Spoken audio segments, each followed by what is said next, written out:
Medline Plus presents Antibiotics versus Bacteria, Fighting the Resistance. What if we couldn't fight back?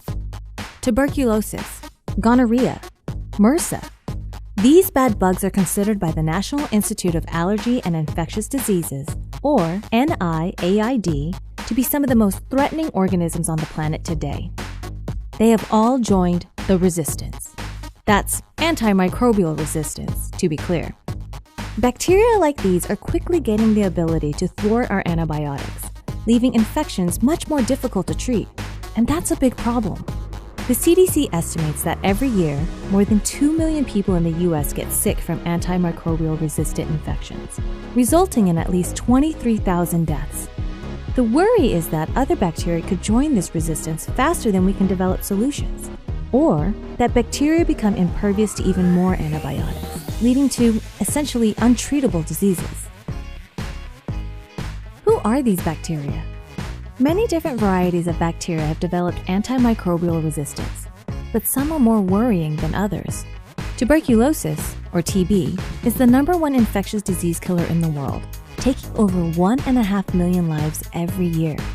TB is difficult to treat, and some resistant strains need years of daily treatment with multiple drugs, including months of painful injections and serious side effects that can leave patients deaf. Gonorrhea is worrisome because strains have become resistant to all but a few antibiotics. This sexually transmitted disease can share its resistance genes between bacteria, increasing the speed of resistance. Staphylococcus aureus, or staph, is everywhere. On our personal items, our skin, in our noses. Staph is usually not harmful, but when it is, it can be difficult to treat, especially in cases of methicillin-resistant Staphylococcus aureus, or MRSA, which is now carried by 2% of Americans. These are just some of the leading bacteria in the resistance. There are others, and more are coming. How does resistance occur? Resistance is happening quickly because of overuse and misuse of antibiotics over a long period of time, such as not completing antibiotic courses as prescribed, and using antibiotics in agriculture to promote growth in animals.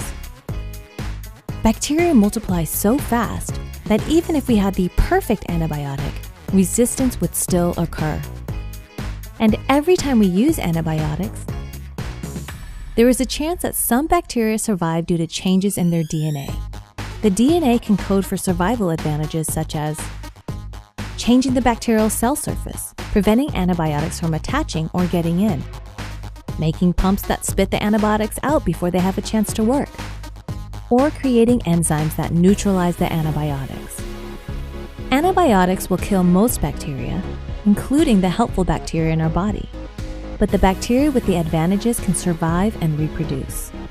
The resistant bacteria can pass the DNA changes onto their offspring, or sometimes even to each other, to generate new strains of antibiotic-resistant bacteria.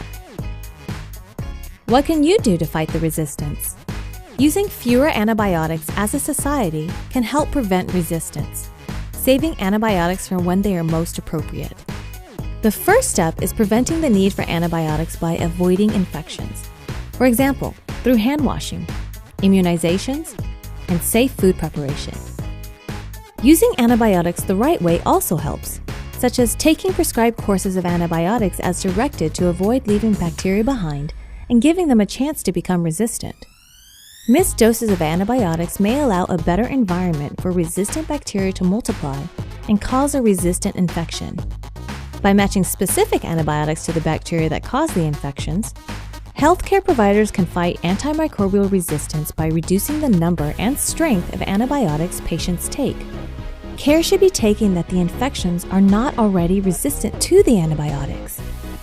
Also, antibiotics should not be given for viral infections like colds or the flu, because viruses are not affected by antibiotics. Research at NIAID. NIAID is researching ways to fight the antimicrobial resistance problem.